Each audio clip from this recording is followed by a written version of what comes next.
Boa noite a todos. Boa noite. Frio, né?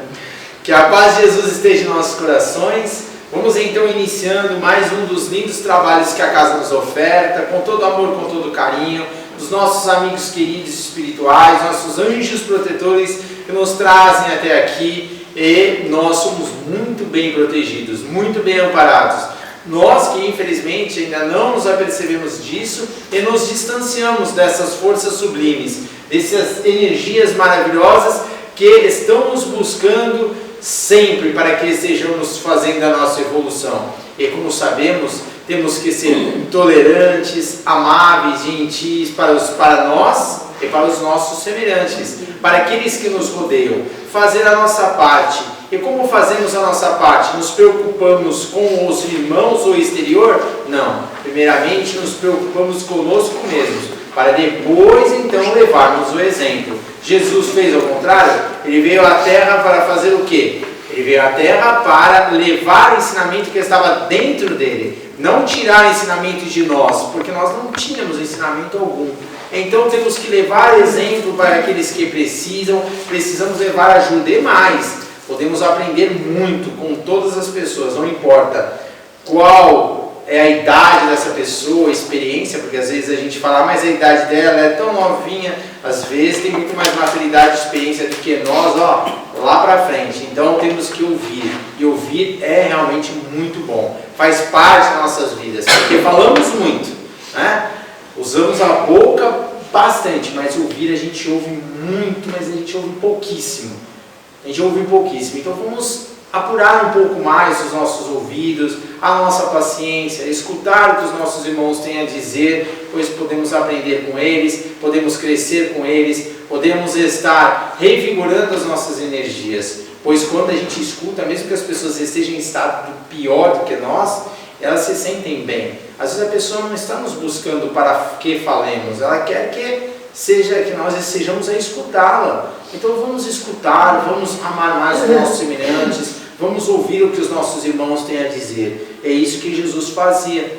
Tanto é verdade que Jesus não falava muito, como a gente pensa. Ele falava nas suas pregações, né? No monte, nos lugares, ele falava. Mas quando ele falava aos seus discípulos, falava às pessoas, ele dava palavras rápidas e concretas. Amai-vos uns aos outros como eu vos amei. Ele ficava explicando, fazendo uma palestra, não é isso?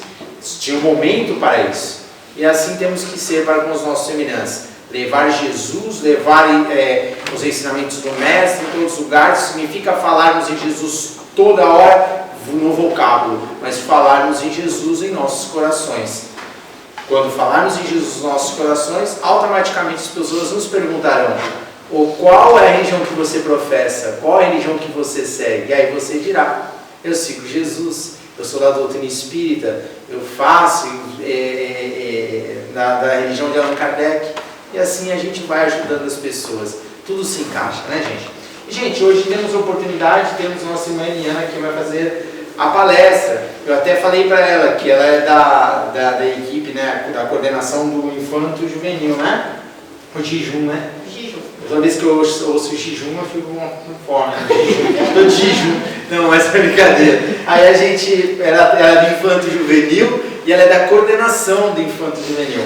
Ele trabalha com as crianças do infanto, né? E eu pensei assim, falei, hoje ela vai falar sobre as crianças. Mas não, gente, hoje ela vai falar outra coisa. Ela vai falar sobre nos domínios da mediunidade.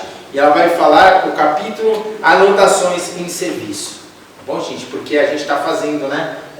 O pessoal da divulgação, o pessoal das palestras estão fazendo, né?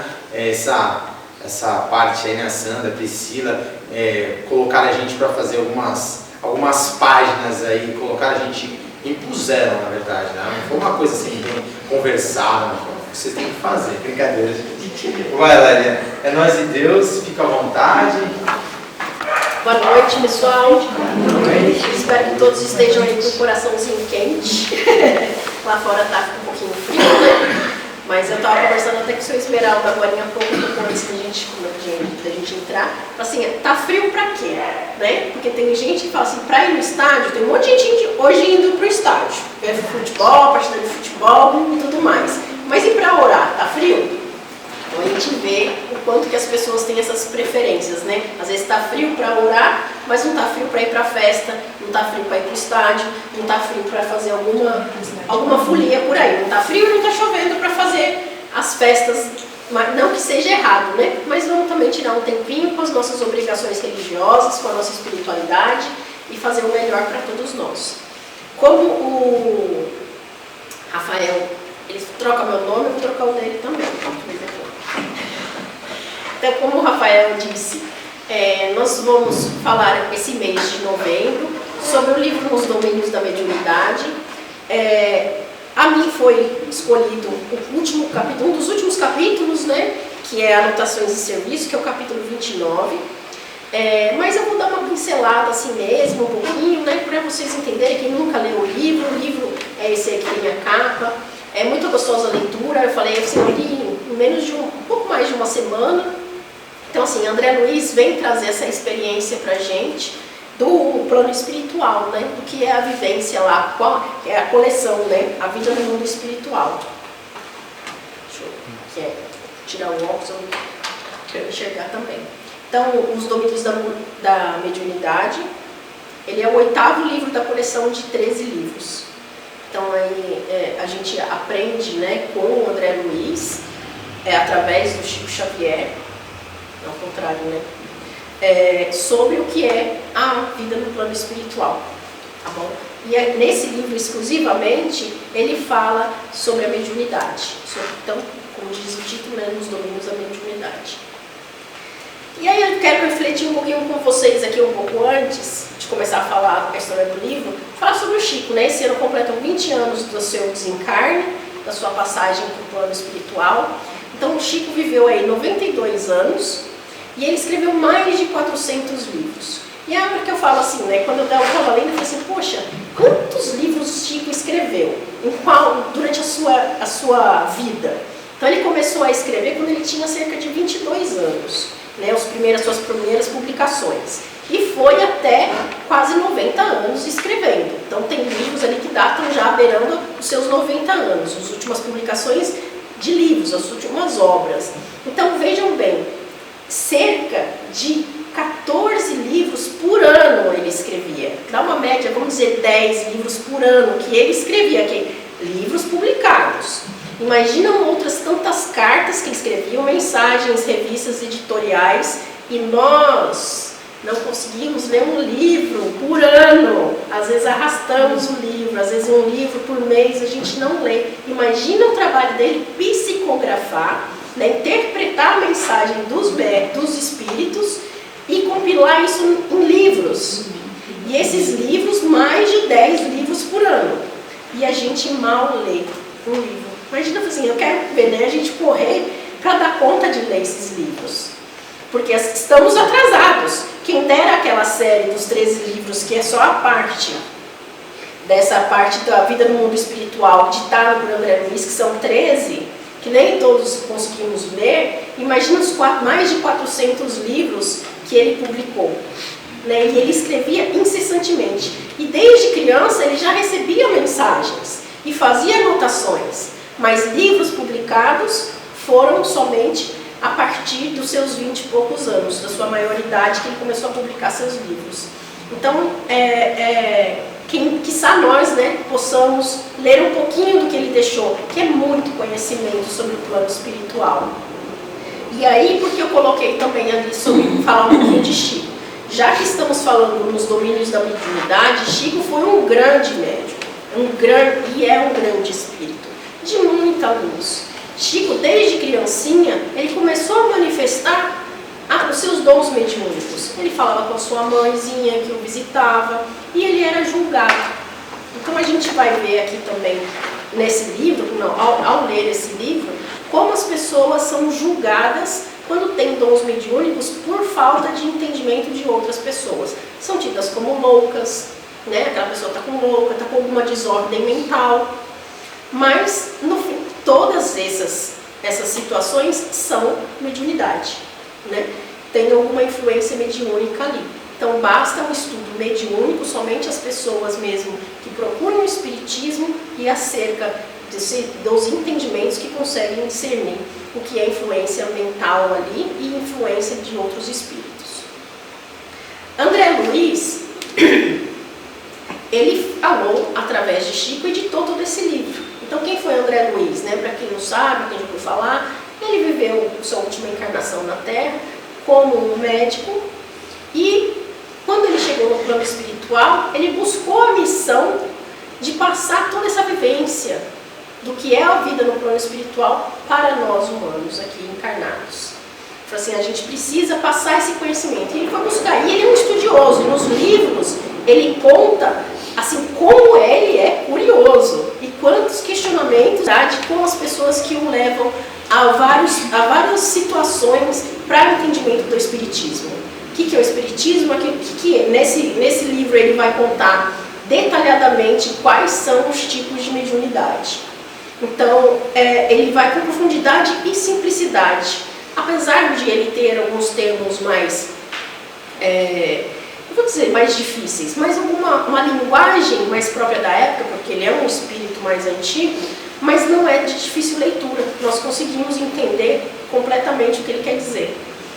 Então, ele fala sobre a psicofonia, sobre o sonambulismo, então ele fala sobre a materialização, todos os tipos assim, são diversos. Eu não vou falar sobre cada um, porque como a gente falou, vão ter outras pessoas que vão exemplificar melhor. Mas aqui ele tem, cada capítulo do livro, ele consegue falar sobre cada um. Ele fala sobre possessão, desdobramento, pensamento e mediunidade, as forças viciadas, sobre até mesmo os trabalhos de passe, a dominação telepática, a fascinação, as lutas expiatórias. Então ele fala bastante, a psicometria.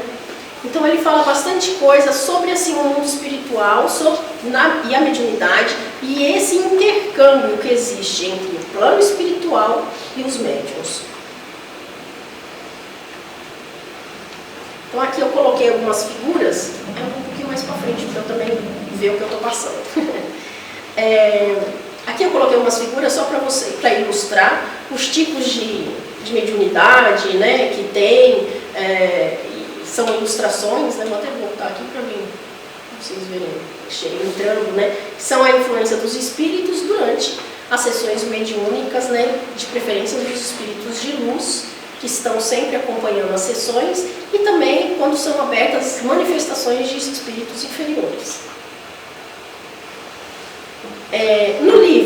Nesse livro, tem os personagens que fala de André Luiz, que é o autor do livro, que é um médico desencarnado, Aulus, que é o instrutor responsável pelo treinamento de uma semana em mediunidade.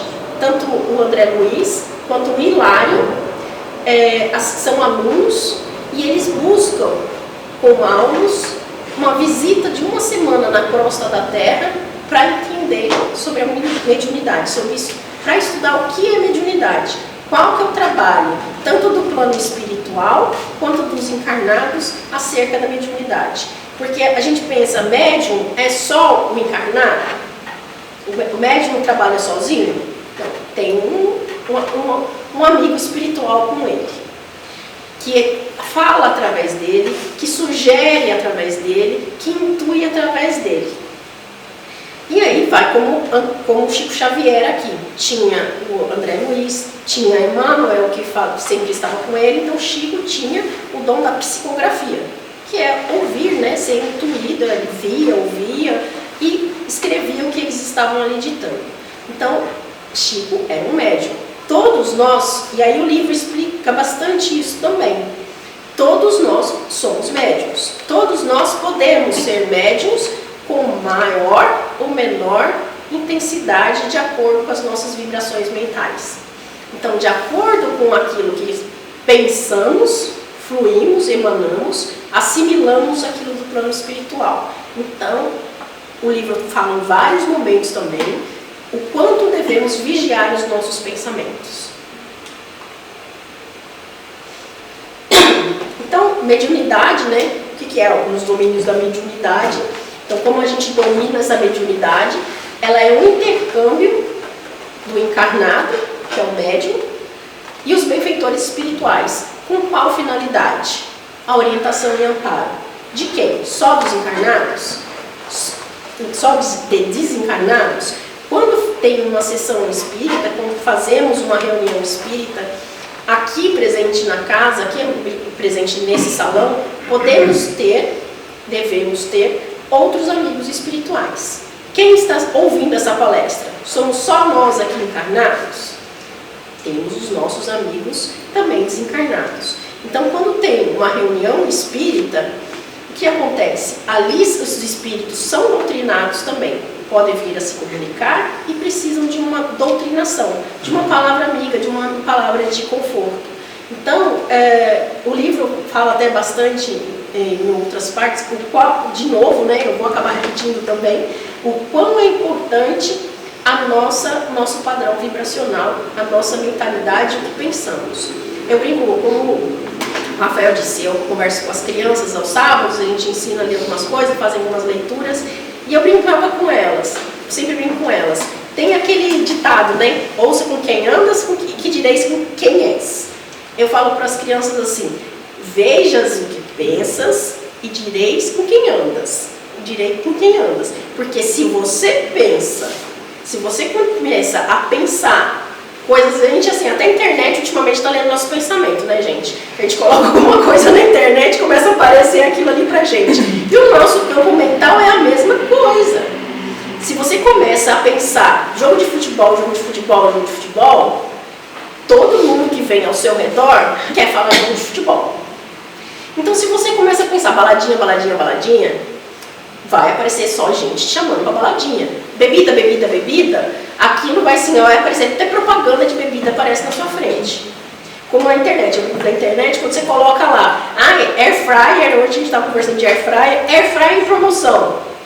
Você só vai ver anúncio de air fryer em promoção.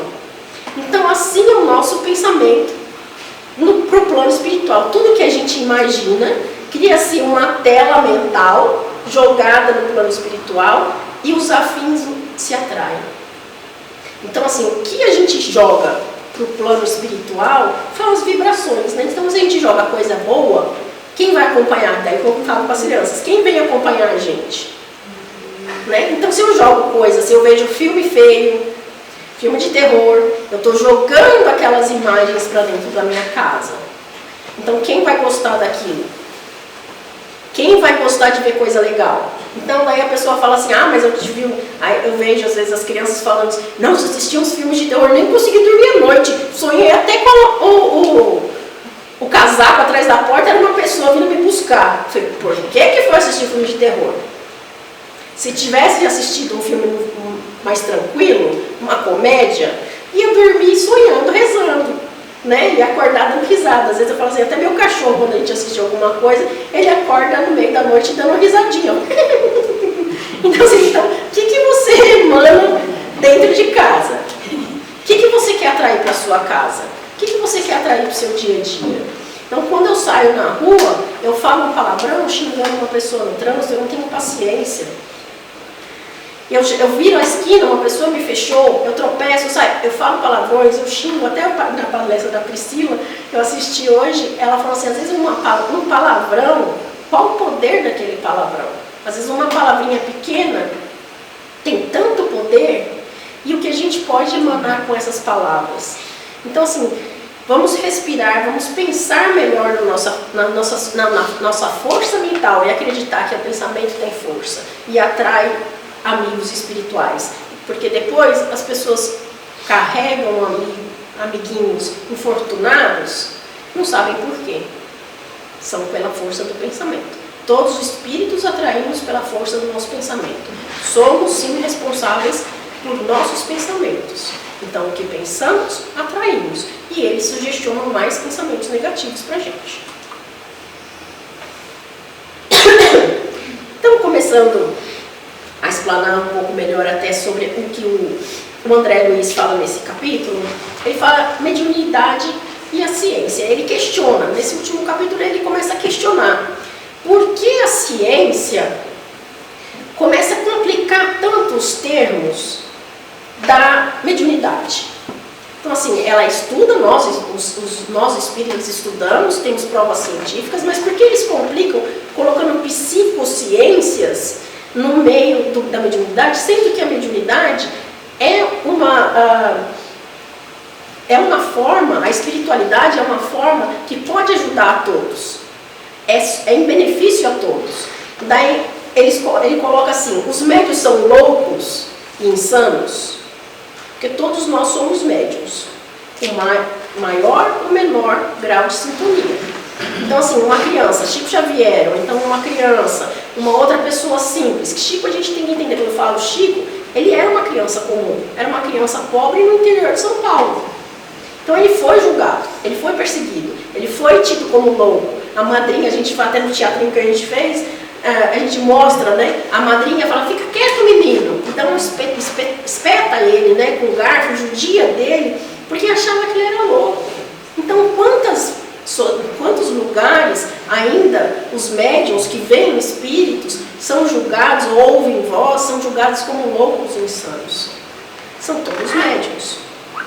Então, assim, enxergam coisa, preveem alguma coisa, têm uma intuição, conseguem visualizar alguma coisa, e eles falam assim, nossa, ele é louco, ele está louco. E às vezes, dependendo do grau dessa mediunidade, eles são internados a tratamentos de choque, sem entender, muitas vezes, que ali tem um espírito que está precisando se comunicar, e eles não conseguem entender. Então, são tratamentos de choque, são remédios entorpecentes ali que deixam as pessoas cada vez mais sedadas, dopadas, sem tratar realmente o corpo físico e o espiritual. Então a gente tem que entender que o corpo físico e o espiritual devem ser sempre tratados em comunhão. Nós não somos só o físico, somos o espiritual, e o espiritual deve ser tratado. Então, assim, as perguntas aqui vêm, né, de André Luiz, né? E aí o Almos acaba explicando que não podemos negar que a obsessão, no caso de alguns casos das pessoas ficarem alteradas, né, seja moléstia da mente. Então, as pessoas que têm algumas moléstias, elas estão ali, em alguns casos de obsessão, sim. A medicina poderá curar alguém à força, fazendo esquecer do próprio dever? Então, assim, a medicina não vai curar sem a pessoa precisar de cura. Como a espiritualidade também não vai curar sem a pessoa pedir um socorro. Então, é uma troca, é uma necessidade entre as outras pessoas. Então, a medicina não vai, sem entender que aquilo é uma causa espiritual, poder ajudar. Ela vai tratar com as ferramentas que ela tem. Assim como a espiritualidade trata com as ferramentas que tem. A espiritualidade jamais abandona os sofredores e os pequeninos.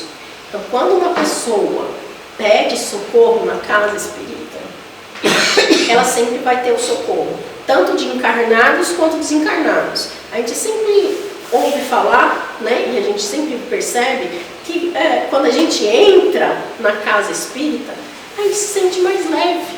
A gente ouve os relatos aqui no livro também, a gente lê os relatos.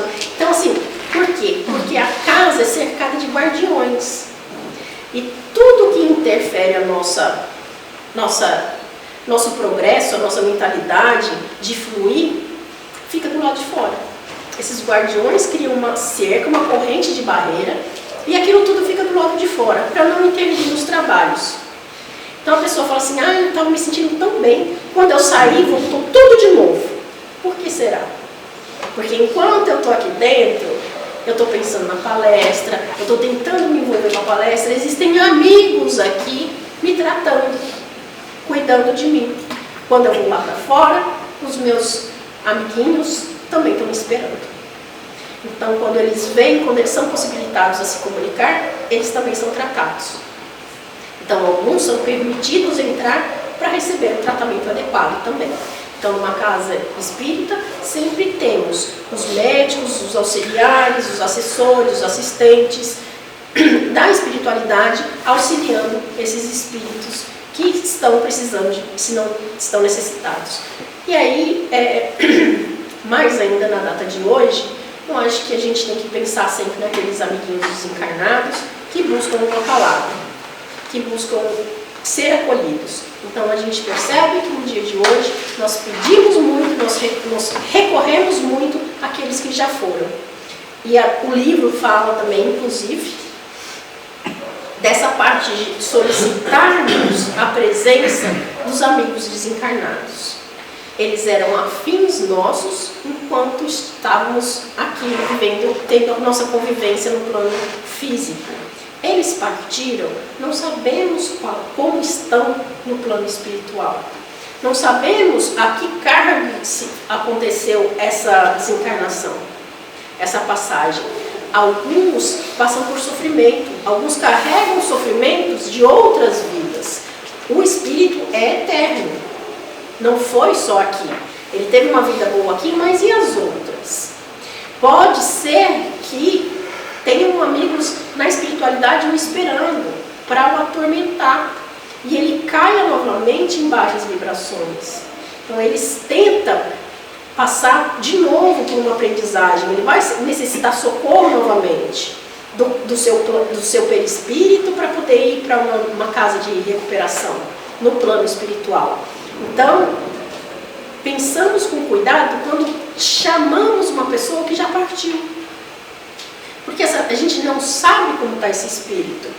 A gente deve sim lembrar dos que partiram com amor, com carinho, levando a eles o melhor de nós, o carinho, lembrando com fraternidade, lembrando do amor, de todos os momentos agradáveis que tivemos juntos. Porque eles precisam da nossa oração. A oração, como dizem, né? A oração move montanhas.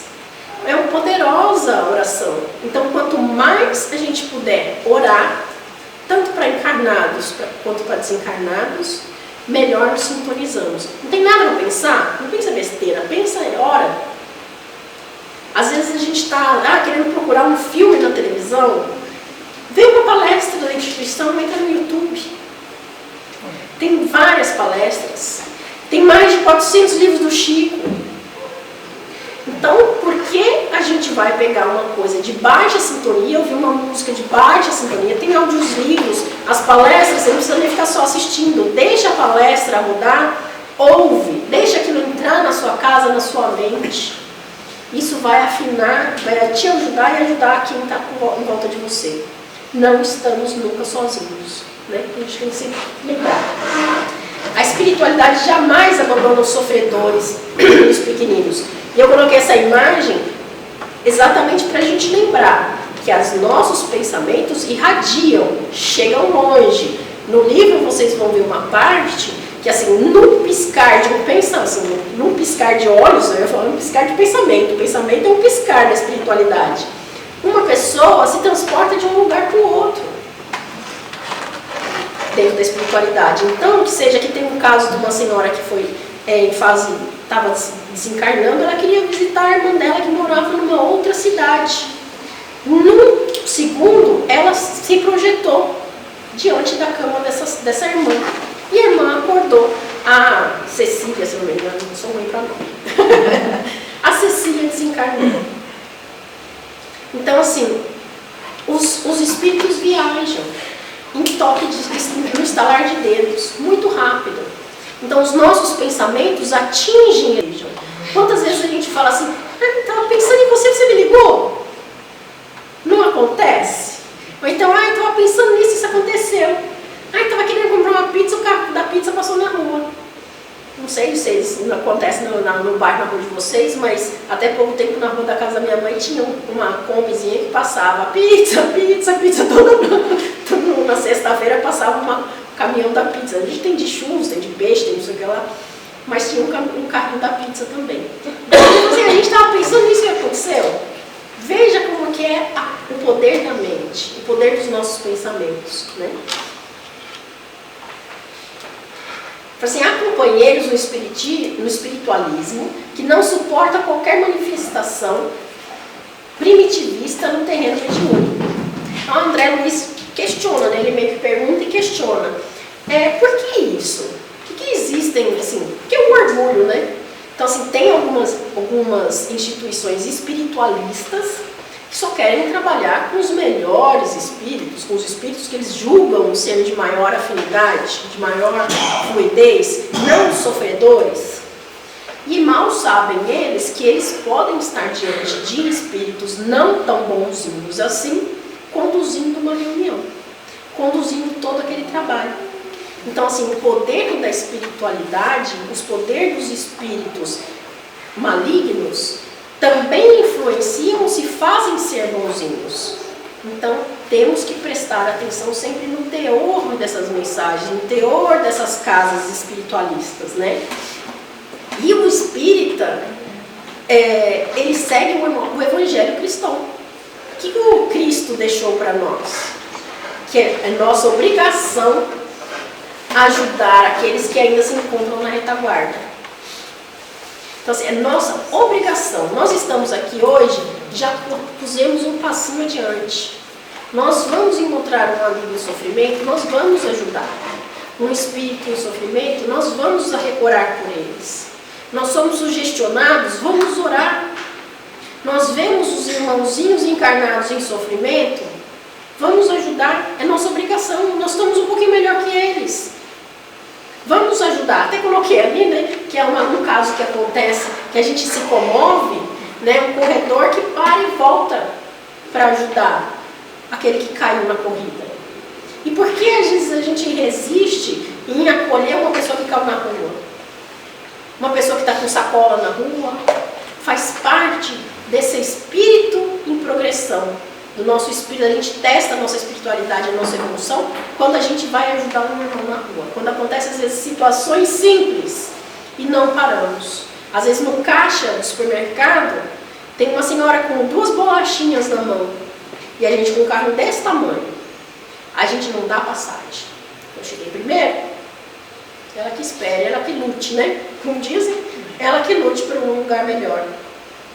Então, a gente percebe que aquela moça, às vezes está correndo ali, que ela está no horário de almoço, foi comprar uma bolacha e um suco para tomar de almoço. A gente não olha para trás. Pelo orgulho, a gente só quer olhar para frente. Então, o orgulho e a falta de humildade não nos eleva em nada. Quando a gente para olhar para os lados, né? Enxergando que não estamos sós, temos irmãos à nossa volta, precisamos de acolhimento, de uma palavra de auxílio, nós estamos um pouquinho melhores, que é o que nos falta, né? E aí André Luiz fala, o espiritismo age errado, abrigando desequilibrados enfermos, sendo templos de oração, vastos refúgios de alienados mentais. Ele questiona, né, assim, tá certo para o espiritismo ficar acolhendo essas pessoas desequilibradas, abrindo porta para espíritos inferiores, para ficar tratando esse tipo de gente, né? Esse tipo de espírito? Se é um lugar de luz, por que acolhe tanta gente enlouquecida, tanta gente inferior, tanta gente lutando? Vamos colocar num nível melhor, vamos colocar só as pessoas boas, só os ricos, endinheirados, as pessoas, né? Que se julgam melhores. Aí a Aulus fala, ele questiona, porque tem pessoas que questionam dessa forma, daí o André Luiz leva essas questões para Aulus. Aí o espiritismo não pode se responsabilizar pelos desequilibrados que lhe pedem amparo, tanto quanto médicos não negam socorro aos que requisitam a intervenção. Então a gente vê, o espiritismo segue Cristo. Cristo nunca desamparou ninguém. Cristo foi o maior, assim, em vida, né? Ele veio até nós, ele se rebaixou para vir no planeta Terra para conceder a caridade, para ajudar as pessoas. Imagina nós, espíritas, cristãos, que buscamos no Evangelho a caridade, ser humildes, se não vamos abrir a porta para os menos alfabetizados no cristianismo. Nós abrimos, sim, nos abrimos e abrimos, sim, a porta para todos aqueles que necessitam de amparo, todos aqueles que precisam de uma ajuda. Assim como um médico que estudou, não vai trancar, não deveria, não deve, trancar sua porta para os desamparados, para aquele que necessita ou sofre de uma doença. O médico está ali a serviço da população, a serviço da humanidade, a serviço daqueles que precisam, pedem socorro. Assim deveria ser. Se não é da consciência de cada um. mas nós espíritas temos esse dever sim, e essa obrigação, e o espiritismo e os espíritos de luz têm essa obrigação, e eles sabem da missão deles. Eles são missionários, assim como o Aulus é um espírito missionário, assim como André Luiz veio aprender na crosta da terra as dificuldades que passam, como os espíritos ajudam nessas dificuldades. No plano espiritual, do plano espiritual para o plano dos encarnados. O espiritismo é o bálsamo, o esclarecimento indispensável ao reajuste. Então, quando a gente lê o Evangelho, aquilo nos revigora, né? O espiritismo é a nossa luz. Então, quantas vezes a gente fala, né, como eu comentei aqui, tem nada para fazer? Pega um livro, lê um capítulo. Não precisa, não tem muito tempo para ler um livro inteiro. Mas lê um capítulozinho, lê uma página. Tem tantos livros que têm lições maravilhosas, não só de Chico, mas tantos outros, com palavras lindas, maravilhosas, respostas de vida, né? Que tem uma linguagem gostosa, respostas da vida, sinal verde, que é tão gostosinho de ler e rapidinho. Aquilo cai como assim um bálsamo realmente. Te ilumina, te clareia, te dá um norte. Ah, não tem um livro do Espiritismo? Tem uma Bíblia em casa? Lê uma Bíblia, lê uma palavra cristã. Aquilo, se a gente tiver o hábito de todos os dias ler uma palavra edificante, nos revigora, nos ilumina, nos melhora. Né? O Espiritismo é a luz. Né? É essa luz que faltava para todos nós.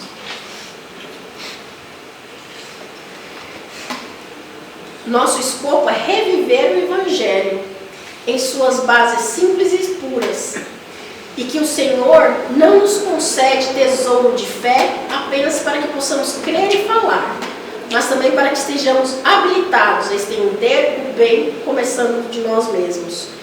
Então, quando a gente começa a ler, a entender, a estudar, isso não serve só para eu vir aqui falar, ou falar, escrever, falar coisas bonitas. Falar é fácil, eu quero ver fazer. Mas a gente fala assim, falar é fácil. Falar todo mundo fala, né? Como dizem, até papagaio fala. Mas e fazer? E executar? E começar a nos reformarmos intimamente, que é a questão diferente. Sem aqueles pensamentos de picuinha, olhar uma situação, não desejar o mal, não pensar coisas que nos desequilibram. Né? Olhar para o outro sem crítica. Isso é a maior reforma íntima. Isso é começar a trazer o Evangelho para nós, nos amando, nos respeitando. Quem assim, a gente só dá o que tem. Né? Então, se a gente não dá uma palavra amiga para nós mesmos, quiçá para o outro. Como que a gente quer propagar, executar, fazer o Espiritismo, se a gente não faz conosco? Sermos caridosos com os outros. A caridade começa em casa, né? Como dizem. O Evangelho começa em casa. O estudo começa em casa. Para os nossos familiares, na nossa casa, na nossa região, na nossa comunidade. E a gente vai estendendo isso para onde a gente vai. Isso abre a mente, abre, né, as nossas portas. A gente percebe que fica tudo mais leve. Mesmo aquele problema no trabalho pode se suavizar quando a gente não pensa de forma negativa.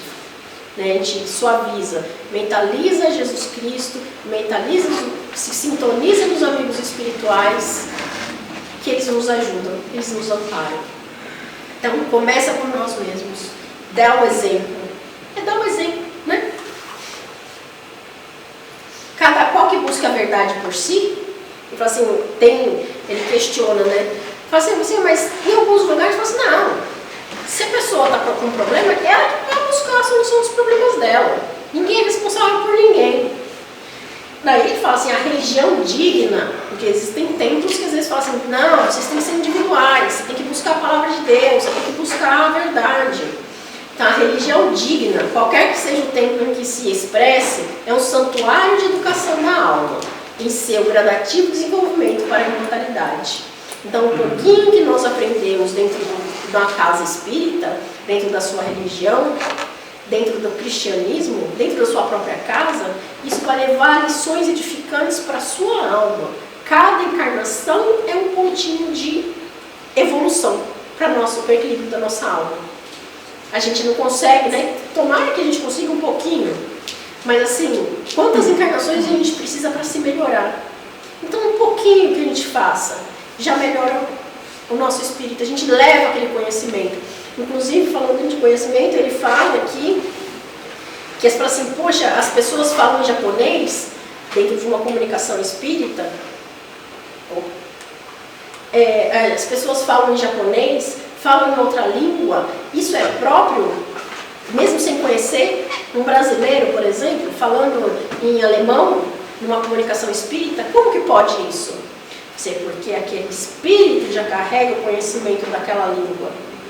Então, assim, se hoje pintamos um quadro, se hoje falamos uma outra coisa, isso vem do nosso espírito. Temos habilidades com piano, habilidades sem nunca ter aprendido, isso vem do aprendizado do nosso espírito. O nosso espírito carrega uma bagagem muito mais ampla do que a nossa mente é capaz de imaginar.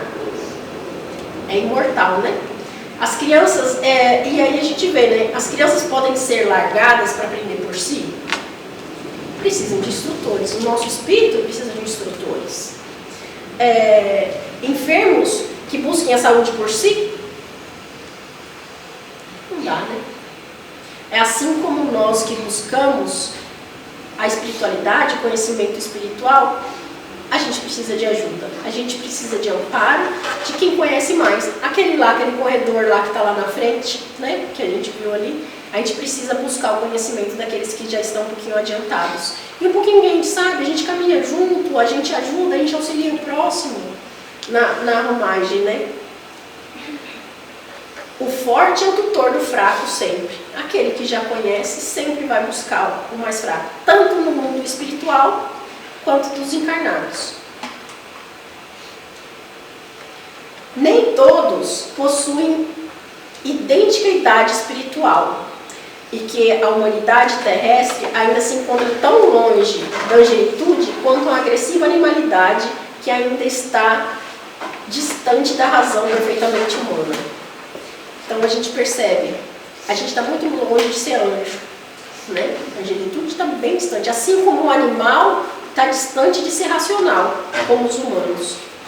Então, a gente precisa desse amparo, porque é muito cedo para que o homem se arrogue o direito de apelar para a verdade total. Nós somos espíritos muito imaturos, somos espíritos muito infantis, jovenzinhos. Temos muito que aprender para saber da verdade total, da espiritualidade, da verdade crística, propriamente dita. Então aqui, um pouquinho que um sabe, o outro ajuda. Estamos bem longe. E por isso, demora-se para o espiritismo chegar, demora-se para os espíritos chegarem até nós, os espíritos de luz chegarem a nós, porque cada um tem uma idade, até coloquei ali, cada um tem uma idade espiritual. Alguns já viveram muito, outros viveram pouco. A gente fala assim, nossa, essa pessoa tem espírito velho, sabe, tem tanto conhecimento, né? Ou então, será que eles têm um espírito jovem? E realmente, a pessoa é inconsequente. Ela traz aquela inconsequência por falta de vivência. É um espírito ainda muito imaturo. E outros, às vezes jovens, têm muita maturidade espiritual, têm muito conhecimento, têm muita vivência, conseguem passar com tranquilidade. Como o Rafael tinha falado ali no comecinho, às vezes, independente da idade, a gente tem que ouvir a pessoa. Porque independente da sua idade encarnada, o seu espírito pode ter muito mais conhecimento do que um idoso ali encarnado. Então a gente tem que dar ouvidos a todos, tem que esperar, não julgar pela idade do encarnado.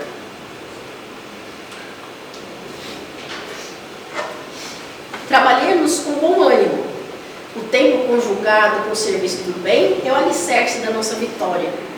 Então assim, é trabalhar, é estudar, é ir além, é perceber as necessidades espirituais e as necessidades dos nossos irmãos. Todos nós precisamos e devemos cultivar a nossa espiritualidade, a nossa mediunidade. Todos somos médiuns.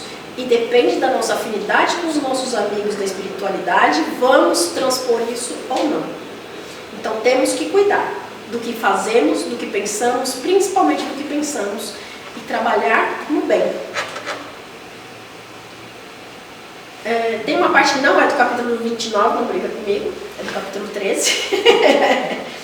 Mas fala, nossa alma vive onde se situa o coração. Que eu achei muito interessante essa parte que André Luiz Aulus fala, né? Ele fala assim, a nossa alma vive onde se situa o coração. Civilizações e povos, culturas e experiências constituem formas de pensamentos, por meio das quais envolvemos incessantemente para esferas mais altas. Amor e sabedoria são as asas que faremos nosso voo definitivo no rumo da perfeita comunhão com o Pai. Lembramos sempre, no Espiritismo, a gente sempre fala da asa do amor e da sabedoria. Sem amor e sem sabedoria, a gente não voa, né? Uma asa fica manca. Então, a gente sempre tem que cultivar o amor, a sabedoria. Então, por isso é necessário o estudo, a leitura e o amor, a caridade, né? A humildade para com os nossos amigos. Escalemos o plano superior, instilando pensamentos de sublimação naqueles que nos cercam. Então, mais uma vez, a necessidade dos pensamentos elevados para que a gente possa alcançar a espiritualidade maior, a espiritualidade amiga, para que sempre estejamos bem acompanhados, né? Ninguém quer andar mal acompanhado, né? E a gente quer sempre os melhores amigos com a gente. Então, isso depende da gente. Gratidão a todos por terem me ouvido. Que nesse dia de amigos desencarnados, mais uma vez eu coloquei de hoje, né, o dia dos que já partiram. Então, que todos que a gente projete nesse campo florido, todos aqueles que já se foram, com muito amor, muito carinho, que eles estejam no melhor lugar, num lugar iluminado, cercados de bons amigos, que possam ajudar a elevar-se. Porque um dia também esperamos nos encontrar com eles nesse campo. Então, assim, eu fico imaginando, quando eu fui fechar a apresentação, assim, tantas vezes a gente se fala dessa parte dos desencarnados, que no dia de hoje a gente vê que a gente quer encontrar com eles. Então, foram tão amados por nós. Temos tantos amigos, tantas pessoas queridas que já se foram. Então, que eles estejam num campo desse, que possamos correr para um abraço. Então, a única certeza que temos é que todos nós desencarnaremos. Mas que possamos, com a graça divina, com o poder da espiritualidade, possamos nos encontrar num campo bonito. Que a gente possa imaginar que eles estão lá, que possamos nos encontrar, nos rever. Tão breve possamos. Todos um dia voltaremos a nos ver. Então que a gente possa, daqui a tantos anos forem possíveis, conforme a espiritualidade permitir, que possamos nos encontrar no melhor lugar, num lugar melhor que hoje, e que eles estejam também num lugar abençoado. Muito obrigada.